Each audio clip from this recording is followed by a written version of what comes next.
झूठ और नौटंकी पकड़ ली गई, बीजेपी के प्रोपेगेंडे की हवा निकल गई। ये राहुल गांधी को फंसाने की क्या कोशिश थी?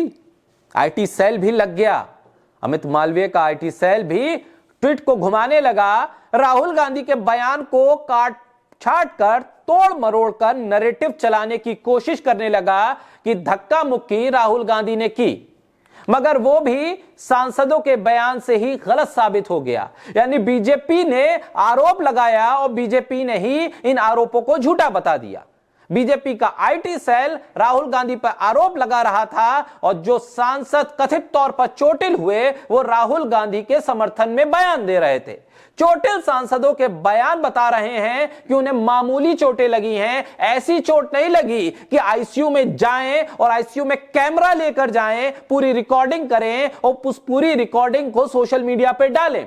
आखिर किस अस्पताल में और किस आईसीयू वार्ड में कैमरा ले जाने की परमिशन होती है और क्यों होती है?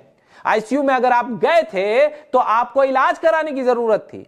और पहली तो बात यह है कि किसी भी अस्पताल में कोई मरीज जाता है गंभीर से गंभीर चोट वाला भी तो इमरजेंसी वार्ड में जाता है या सीधे आईसीयू में ले जाया जाता है, वहीं पर मरहम पट्टी होती है। सवाल यह भी है कि यह आईसीयू वार्ड और इसके इंचार्ज कौन थे जिन्होंने आईसीयू वार्ड में कैमरा ले जाने की परमिशन दे दी, पूरी की पूरी रिकॉर्डिंग की इजाजत दे दी।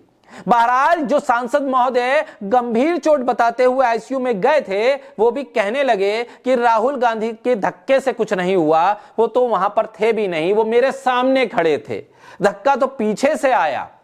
अब भाई साहब मुकेश राजपूत भाजपा के सांसद हैं, वो कह रहे हैं कि राहुल गांधी आगे थे और धक्का पीछे से किसी ने दिया।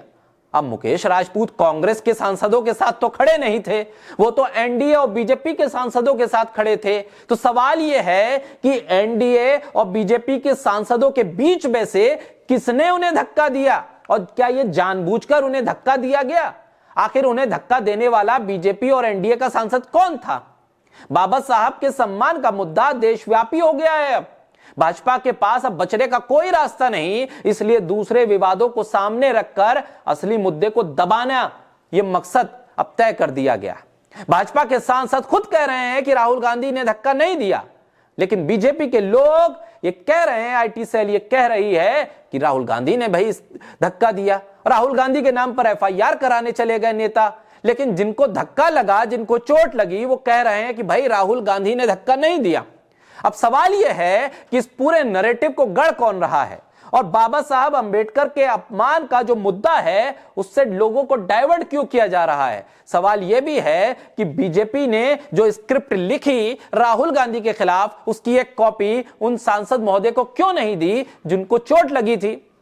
कम से कम इस पूरे नाटक और इस पूरे के पूरे प्रोपेगेंडा से पहले स्क्रिप्ट उन सांसद महोदय तक पहुंचा दी जाती तो शायद वो अपने बयान को डायलॉग के हिसाब से फिट करते।